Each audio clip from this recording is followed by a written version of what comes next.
people, how you doing? I hope you're having a damn great day. Welcome back to another Throwback Thursday, and this is one that quite a few of you guys have been commenting of late. Please can we talk about the Jose Mourinho first stint at Chelsea? Of course, that famed side that only conceded 15 goals in one Premier League season. It's still a record to date, and I don't think it will ever be broken.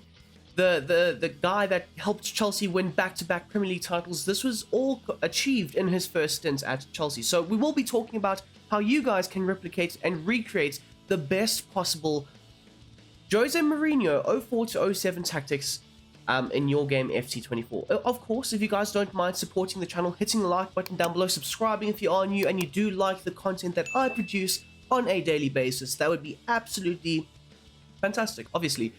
So yes, if you guys can do that, that would be great. Comment down below as well what you would rank and rate the system out of 10. I think this is up there. This could be up there as a 10 out of 10, but you guys will have to stay until the end of the video to find out what the rank or what the rating of this set of tactics would be. So yes. Anyways, let's hop on straight into the goddamn tactics. Okay, so starting off with the formation, I've selected a 4-3-3 holding. Of course, that is the selected and chosen formation that Jose preferred in his time at Chelsea, especially in that first stint. And this was because it could often create an overload in the midfield, because at that time, most teams were playing a 4-4-2, and obviously those two holding midfielders or those two central midfielders would often be overrun and overloaded by that Chelsea midfield three. So that's more or less the reasoning why he selected that formation. Now, the only real changes I have made to this formation is I've just widened the two central midfielders ever so slightly out wide. That's the only changes I've made. So therefore, it will be one goalkeeper, two centre-backs, two full-backs, one DM, two central midfielders, one striker, and then of course, two wingers.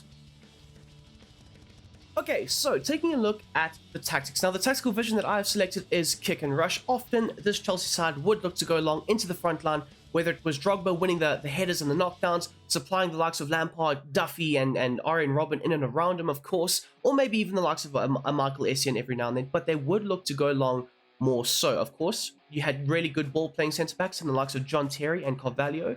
You also had some really good bombing on fullbacks that you do want to try and get nice high and wide, and I do think that the kick and rush does encourage this aggressive, attacking fullback notion, you could say. So you do want to try and, bypass the opposition's midfield. And not only that, but it does allow you to get the best out of your forwards. Of course, the pace up front is absolutely essential. Now, because you do have this, tactical vision set in play, you don't necessarily always have to bypass the midfield. Of course, that Chelsea side had some incredible talent in the midfield area, of course, whether it was Makelele, Michael Essien, Frank Lampard, of course. But more so, Jose would expect his team to bypass that midfield, go very direct into the forwards, and look to try and exploit the space in behind. So that's why kick and rush has been selected. As for the defense and the defensive style, now there's two defensive styles that I think you can choose and not go wrong with. If you're looking for a bit more of a defensive awareness to your game plan, drop back is going to be absolutely essential. And then you can also change it to pressure on heavy touch. Now, if you are looking to compact centrally, make sure that the opposition, they're kept on their toes a little bit, looking to sometimes press now and then create, mistakes at the back and force them long, or, trying to latch on any potential errors that the opposition do make, I would suggest go with the pressure on heavy touch. That can also be very effective. But if you are looking for a very good, solid defensive outlet, drop back is absolutely going to be essential. Now, with those various defensive styles, the actual other instructions do not change. You would still want and expect the team width, whether it's on drop back or pressure on heavy touch, to be set to 15. Of course, a nice, very central, compact unit. The midfield being very hard to play through, forcing the opposition into those wide areas, and then essentially playing into the hands of your fullbacks and your wingers, trying to pick up those wide runners and extra men in those wider areas. Making sure that you are trying to prevent crosses and cutbacks and all those creative elements of the opposition in those wider areas. As for the depth, it is set to 40. Now, of course, this can vary and range depending on how the game is going. Obviously, if you're winning 3 or 4-0, by all means, push it up ever so slightly, maybe up to a 60 if you would like. Of course, it's a nice element to the kick and rush approach. It doesn't necessarily lock the defensive depth. But if you are under the cosh, or maybe you're seeing out a 1-0 lead, which is exactly what this Chelsea side were very well known for. If they got that first goal, it was more or less block-up shop were done for the day. So if you are looking to try and see out that 1-0 lead, drop it down to around a 20, 25, maybe even a 15 if you would like, but that's a very, very deep block. But again, it is very realistic to tinker with the depth and the lines, and very much that is essentially what the pragmatic magician of Jose Mourinho was all about. As for the offense and the ball to play going forward, of course, it's set to long ball and direct passing. Now, of course, they go hand in hand with the tactical vision being set to kick and rush. And of course, the long ball approach is always going to be there. And this does free up your runners in behind. Of course, likes of Robin, Duffy. In this case, it will be either Sterling, Madueke, Mudryk, of course, Cole Palmer if you are playing him as a winger. That'll obviously encourage them to break in behind, using the space at the opposition leaving behind them to your team's advantage, of course. But more so, you want to try and, implement this style of play very effectively, get the ball into the midfield or into your backline, and then look to try and ping those balls in behind. As for the width, I have set it to 70. It does provide a decent balance on the wings. Of course, you will often have that interchanging play with your fullbacks and your wingers, and you do sometimes want your wingers to cut inside. Of course, Arjen Robben, this is more or less the time where he developed his ability to, cut inside from the right onto his left foot and then obviously shape the shot into the goal.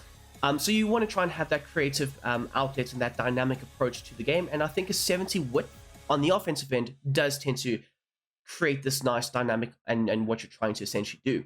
As for the players in the box, however, I have set it to 6, not overly committing too many men forward. It can be 3 players in and around the box. More times than not, though, it would be a Drogba and at least one of your wingers, with the likes of either a Frank Lampard or maybe every now and then a Michael Essien making that late run into the box themselves. So yes, 3 players in and it should be set to 6. As for the corners and the free kicks, as per always, it is set to 4. So moving on to the instructions, starting off at the back with the instructions for Petr Cech. Now, of course, the goalkeeping instructions are very limited. I do hope that in future FCs and so on, they do improve the depth that we can go into. That would be absolutely fantastic and appreciative. But in order to replicate Cech's role very effectively, come for crosses and a balanced goalkeeper. Of course, he wasn't well known for the ability to play out from the back or play out under pressure. It was more so punt the ball long, try and get it into the likes of a Drogba or one of your forwards, and we'll go from there. Otherwise, he would look to collect the ball and roll it out to the likes of a Terry or a Carvalho, and they would look to try and play out from the back. So essentially, you want him to be a traditional base goalkeeper, balanced, staying on his line, making the saves, an incredible shot stopper of all time. One of the best in the Premier League, you could say. He could be either considered the best or the second best. Definitely the top 2, depending on your views and how you see the likes of the Man United goalkeepers and whatnot. But for Petr Cech, in order to replicate his role very effectively, you want these 2 instructions set to balanced and, of course, come for crosses. As for your backline, of course, Carvalho and Terry. Now, you want to more or less keep them as the same, but if there is space for your backline to progress the ball forward, it was a well-known trait that both Terry and Carvalho had, and they were very confident in driving the ball high up the field, creating overloads, creating mismatches, and obviously looking to ping balls in behind, or potentially just playing it into the likes of a Claude Makelele, Frank Lampard, or, like I say, a Michael Essien. But in order to keep the shape and the structure, making it very hard to break down or play through, I have set their interceptions to conservative. This allows them to, again, keep the shape, keep the structure, and not be exploited. As you'll see here for the right centre-back / Carvalho, or Disasi in this case, he is set to the same, and of course, conservative interceptions. Onto your fullbacks, of course, you've got Barrera and the Arsenal fan favourites, Ashley Cole, one of the best left backs of all time as well. We had some really good all-timers in this side, but for their roles, it is set to balanced. Now, of course, Jose, I'm kind of going off of how we replicated the Porto tactics, of course, having that one attacking fullback go forward and the other one stay back while the other is obviously attacking. And more or less, the balanced role replicates this very well. In the gameplay, you do see the likes of Chilwell getting nice and high up the field in one moment, as well as every now and then the right back in Gusto getting nice and high, and that's more or less what you want to try and create. So a balanced role for both of them suits the style of play. It allows for the one to tuck in a bit more and the other to get forward, and vice versa. So balanced attack, normal interceptions, mixed attack runs, and of course the defensive position is set to stick to position. As you'll see here with the likes of Chilwell, same role, same instructions, same everything. So, stepping on into the midfield, starting off at the base of it with the likes of Claude Makelele. Now, for his defensive behavior, I've set it to cut passing lanes. Now, this is a bit more of a zonal approach to how he plays, drifting along the horizontal plane of the backline and, of course, the midfield, looking to try and cover the wider areas if need be, especially if the likes of a Cole or Ferrero bombed on forward. You would expect your DM to be able to fill that space in your backline area and trying to pick up the runners and whatnot. As for the attacking support, it is set to stay back while attacking. You don't really require him to get too far forward, but if you are looking to chase a game or try and get back into a game and you are looking for that extra body high up the field, set him to balance. It still allows him to, have his defensive awareness, but at the same time provide a bit more of an attacking outlet. The interceptions is set to normal, and then of course the positioning freedom is set to deep lying playmaker, often allowing him to drop a bit deeper, get on the ball, and obviously look to ping passes forward. And of course his ability to switch the play was amazing, switching the play into the likes of Robin or a Duffy, or even just going along into the likes of a Didier Drogba. Of course, the defensive positioning is set to cover the center. Now, he does have that zonal approach, but you can also manually pull him out of that more central positioning, and it works out very effectively. As for the likes of a Frank Lampard, of course, I've selected Enzo Fernandez for this role. So, of course, he was the more attacking of the midfield three, often used as a number 10, slightly high up the field, with the others having a bit more of a defensive awareness and support to their game plan. But for Frank Lampard, he's set to get forward. You want him being nice and close to the striker. His relationship with Drogba at the time was incredible, amazing. At some point, they were the best duo in Premier League history, combining for the most goals and assists together, one assisting the other and vice versa. So yes, you want to try and get him nice and close, almost playing as a secondary striker in certain moments. For the support on crosses, now you can set it to get into the box. Okay, you can do that. But I think a more balanced approach suits it because, of course, Lampard was really good at arriving late in the box for any loose balls and obviously scoring from those opportunities. So in order to replicate that role with also having him breaking into the box on a more consistent level, I think balanced suits him. But you guys can obviously decide between balanced and get into the box. I don't think you can go wrong with either or. But if you are looking for maybe a bit more of a midfield control in the game, or like I say, those late runs, it does help when it's unbalanced. As for the interceptions, it's set to normal, and then finally, the defensive positioning is set to cover the center with the positioning freedom on the offensive end of things. It is set to stick to position. As for the likes of Caicedo / Michael Essien, he's set to stay back while attacking, often dropping a bit deeper, helping support on the defensive end the likes of Claude Makelele. The support on crosses, however, is set to stay on the edge of the box, but every now and then, because forward runs is set to be on, you do tend to see the likes of a Fernandez and a Caicedo breaking into the box, but it's very rare that the likes of a Michael Essien would do so. So in order to try and nullify that as much as possible, stay on the edge of the box is going to be absolutely essential.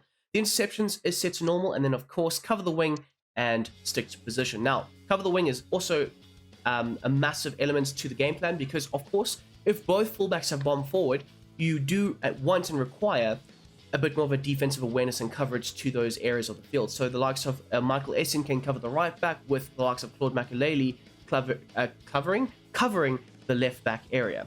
So that's why I've set it to cover the wing. So progressing on to your forward line, of course, you've got the likes of Madueke and Nkunku. They are obviously modeling the roles of Duffy and Arjen Robben. Both of them will also have the same role and instructions as well. Both will also be told to come back on defense. Now, I did mention this earlier, but you do want to try and have those overloads on the defensive end. I'm trying to make sure that the opposition don't have that creative spark from those wider areas of the field, whether it's whipping and crosses or just trying to create from those wider channels. So come back on defense is absolutely essential. The chance creation is set to a balanced width. Now, this allows them to hug the touchlines as much as possible, but if they are supported by the fullback, they can look to cut inside and link up with either Frank Lampard or maybe even just pop off shots for themselves. The likes of the getting behind approach for the support runs is going to be also massively essential, especially if you are using that kick and rush approach. You want them to try and exploit the space in behind with their pace. Now, I just realized I said that they have the exact same roles. The likes of Arjen Robben is set to aggressive interceptions and, of course, balanced crossing runs. Not always looking to break into the box and be that attacking man at the back post, but he could do so. So a bit more of a balanced approach. Whereas the likes of Duffy would often have the same roles, but break into the box a bit more, making sure that he was making those arcing runs into the back post as much as possible. That's the only tweak. I realized I made a mistake there. But anyways, you guys can forgive me, surely. Onto the likes of Nicholas Jackson / DDA Drogba. Now, the support runs is set to a balanced width. He wouldn't drift too far wide, but I think if you set it to stay central, it kind of eliminates the drifting ability, because Drogba would kind of slightly drift, opening up space for the likes of Frank Lampard to attack more centrally at times. So I think a balanced width suits the style of play that you might be looking to implement, as well as being a target man, often being very physical, winning the aerial balls, knocking the ball down to a Frank Lampard, or either flicking it onto the wingers, who would often run in behind, and being a very good link in the chain of this offense. And of course, you do want the likes of Drogba attacking those more central areas when the crosses are fired into the box. He was an absolute beast in doing this back in the day.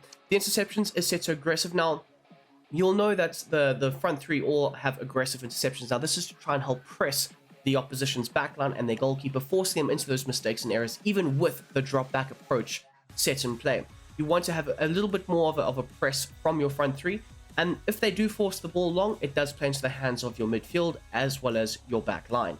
Of course, and finally, the defensive support for Drogba is set to basic. Now, this is to try and create the ability for Fernandes and Jackson / Lampard and Drogba to try and switch positions, create those overlapping runs every now and then, one dropping a bit deeper, the other getting in behind, and vice versa. So we want to try and have that role, and I think a basic defensive support does allow you to do this very effectively. And there you have it, guys. That is how I would replicate and recreate the 04 to 07 Jose Mourinho Chelsea tactics. Of course, these tactics helped him gain a Premier League record and only conceding 15 goals in a season, which, like I say, I don't think it will ever be broken ever again. Like, I really don't think so. Like, that is an all-time record right there. Of course, it also helped them win back-to-back titles and all that good stuff. You guys can let me know down below what you would rank and rate this system out of 10. I would personally give it a 10. I think it plays into the hands of what FC24 is all about. A good, solid, compact defensive unit with a lot of attacking flair and pace up front. So you guys can let me know down below. If you do play online, use these tactics. They are absolutely incredible, and you will probably go 20-0 in a weekend league or whatever. Anyways, you guys have a damn great day. I'm out.